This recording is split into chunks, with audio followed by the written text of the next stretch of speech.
भारत का वो हीरा, ब्रिटिश राज।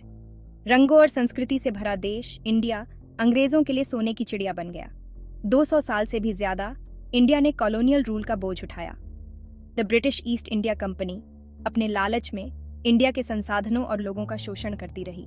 1857 का सिपॉय म्यूटनी हमारे इतिहास का एक खौफनाक अध्याय, एक टर्निंग पॉइंट था। इसने ब्रिटिश राज की क्रूरता को उजागर किया और आज़ादी की लड़ाई को हवा दी।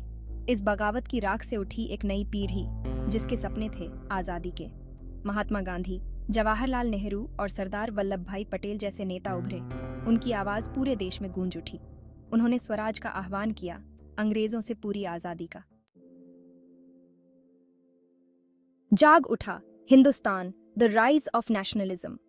भारत की आज़ादी की लड़ाई सिर्फ एक पॉलिटिकल मूवमेंट नहीं था, ये एक सांस्कृतिक जागृति थी। ये अंग्रेजों के उस विचार को नकारना था जिसमें वो इंडिया को पिछड़े रीति रिवाजों और अंधविश्वासों वाला देश मानते थे। हर वर्ग के लोग, हिंदू, मुस्लिम, सिख और ईसाई, राष्ट्रवाद के झंडे तले एक हो गए। वो एक आज़ाद इंडिया चाहते थे, एक ऐसा इंडिया जो अपने लोगों द्वारा शासित हो। द इंडियन नेशनल कांग्रेस 1885 में स्थापित इस आंदोलन का अगुवा बना।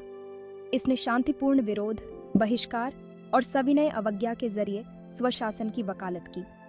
गांधी जी का सत्याग्रह का दर्शन, अहिंसक प्रतिरोध लोगों के दिलों में उतर गया। इसने आज़ादी की लड़ाई को एक नैतिक संघर्ष में बदल दिया जिसने दुनिया का ध्यान खींचा। दो विचार, एक मंजिल, Congress and the Muslim league. जैसे जैसे आज़ादी का आंदोलन आगे बढ़ा, वैसे वैसे इंडिया की सामाजिक बनावट की जटिलताएं भी बढ़ती गईं। द मुस्लिम लीग 1906 में स्थापित मुस्लिम राष्ट्रवाद की आवाज बनकर उभरी। मोहम्मद अली जिन्ना के नेतृत्व में लीग ने शुरुआत में एक संयुक्त इंडिया के भीतर मुसलमानों के लिए ज्यादा अधिकार और स्वायत्तता की मांग की। हालांकि जैसे जैसे आज़ादी की संभावना वास्तविक होती गई, लीग की मांगें बदल गईं। जिन्ना, जो कभी हिंदू मुस्लिम एकता के पैरोकार थे, अब उन्हें यकीन हो गया था कि एक संयुक्त इंडिया अनिवार्य रूप से मुसलमानों को हाशिए पर धकेल देगा। उन्होंने इंडिया से अलग एक मुस्लिम राष्ट्र, पाकिस्तान, के निर्माण का समर्थन करना शुरू कर दिया। आज़ादी की कीमत, द सीड्स ऑफ पार्टीशन।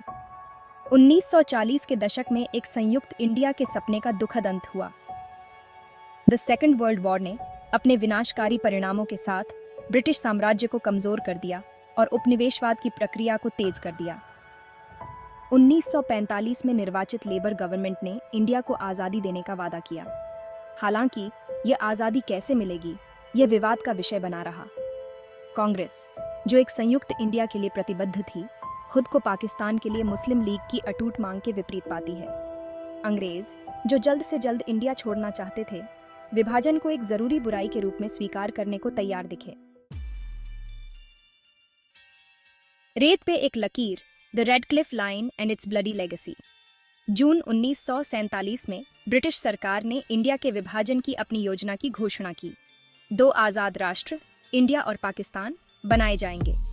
जल्दबाजी में खींची गई एक सीमा, जिसे रेडक्लिफ लाइन के नाम से जाना जाता है, पंजाब और बंगाल प्रांतों को विभाजित करेगी, जिससे लाखों हिंदू, मुस्लिम और सिख विभाजन के गलत तरफ फंस जाएंगे। इसके बाद जो हुआ वह मानव इतिहास के सबसे बड़े सामूहिक पलायनों में से एक था। लाखों हिंदू और सिख पाकिस्तान में अपने घरों को छोड़कर इंडिया में शरण लेने के लिए भागे। दूसरी ओर मुसलमान नए बने पाकिस्तान भाग गए। विभाजन, जिसका उद्देश्य सत्ता का शांतिपूर्ण हस्तांतरण था, अराजकता और रक्तपात में बदल गया। विस्थापन, tales of displacement and loss. विभाजन की कहानियां केवल आंकड़े नहीं हैं, वे अकल्पनीय पीड़ा और लचीलापन की कहानियां हैं। परिवार बिखर गए, उनकी जिंदगी रातों रात बदल गई। हिंसा का खामियाजा बुजुर्गों, महिलाओं और बच्चों को उठाना पड़ा। शरणार्थियों से खचाखच भरी ट्रेनें मौत के जाल बन गईं, उनके डिब्बे लाशों से पटे हुए थे। भाग्यशाली लोग, अगर आप उन्हें कह सकते हैं, तो वे सीमा पार करके जिंदा बच गए। वे एक नई जगह पर पहुंचे, अपने घरों, अपनी संपत्ति और अक्सर अपने प्रियजनों से भी हाथ धो बैठे। उन्होंने अपने जीवन को नए सिरे से बनाने के कठिन काम का सामना किया। जो उन्होंने पीछे छोड़ दिया था, उसके दर्द से पीड़ित थे। आज़ादी के जख्म, the human cost of partition. India का विभाजन एक भयानक त्रासदी थी। अनुमान अलग अलग हैं, लेकिन ऐसा माना जाता है कि इस हिंसा में 10 लाख से ज्यादा लोग मारे गए थे। अनगिनत अन्य घायल हुए, विस्थापित हुए और जीवन भर के लिए जख्मी हो गए। विभाजन के जख्म बहुत गहरे थे, जिन्होंने इंडिया और पाकिस्तान दोनों के मानस पर एक अमिट छाप छोड़ी। विभाजन के साथ हुई हिंसा केवल शारीरिक ही नहीं थी, यह मानवीय भावना का भी हनन था। पड़ोसी पड़ोसियों पर हमला करने लगे, दोस्त दुश्मन बन गए और समाज का ताना बाना ही बिखर गया। उन काले दिनों में बोए गए अविश्वास और नफरत के बीज आज भी इंडिया और पाकिस्तान के बीच संबंधों पर एक लंबी छाया डालते हैं। बंटा हुआ देश, India and Pakistan after 1947। India के विभाजन ने ब्रिटिश शासन के अंत का प्रतीक था, लेकिन साथ ही इसने उपमहाद्वीप में संघर्ष और अविश्वास के एक नए युग की शुरुआत भी की। इंडिया और पाकिस्तान, जो एक साझा इतिहास की राख से पैदा हुए थे, अलग अलग रास्तों पर चल पड़े। एक बार एकजुट हुए, ये दोनों राष्ट्र अब एक दूसरे को शक और दुश्मनी की नज़र से देखते थे। जवाहरलाल नेहरू के नेतृत्व में इंडिया ने एक धर्मनिरपेक्ष, लोकतांत्रिक मॉडल अपनाया। मोहम्मद अली जिन्ना के नेतृत्व में पाकिस्तान ने एक इस्लामी गणराज्य चुना। कश्मीर का अनसुलझा मुद्दा, एक रियासत जिस पर दोनों देशों का दावा था, एक प्रमुख विवाद का मुद्दा बन गया, जिसके कारण 3 युद्ध हुए और अनगिनत झड़पें हुईं। अतीत की गूंज, the enduring legacy of partition. विभाजन की विरासत आज भी इंडिया और पाकिस्तान की नियति को आकार देती है। इतिहास, संस्कृति और भूगोल से बंधे ये दोनों राष्ट्र अविश्वास और दुश्मनी के चक्र में फंसे हुए हैं। कश्मीर का अनसुलझा मुद्दा द्विपक्षीय संबंधों पर एक लंबी छाया डालता रहता है, तनाव को बढ़ावा देता है और सार्थक बातचीत को रोकता है। विभाजन का दोनों देशों के सामाजिक और सांस्कृतिक ताने बाने पर भी गहरा प्रभाव पड़ा।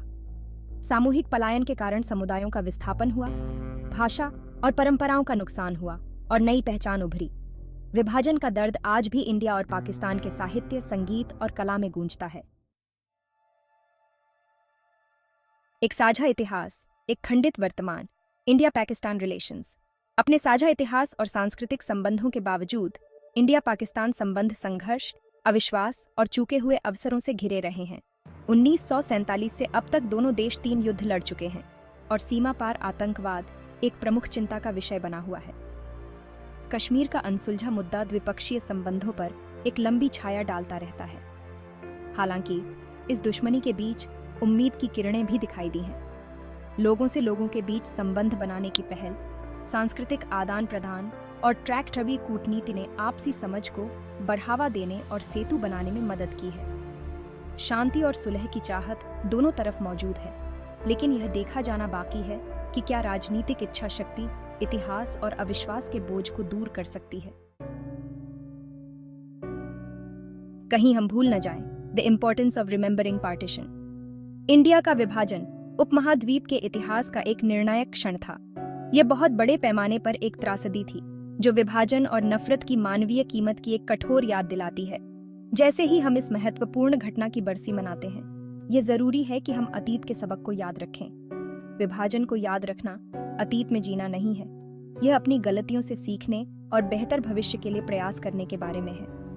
यह उन लोगों के दर्द और पीड़ा को स्वीकार करने के बारे में है जो उस कठिन समय से गुजरे थे। यह अधिक न्यायपूर्ण, न्यायसंगत और शांतिपूर्ण दुनिया की दिशा में काम करके उनकी स्मृति का सम्मान करने के बारे में है।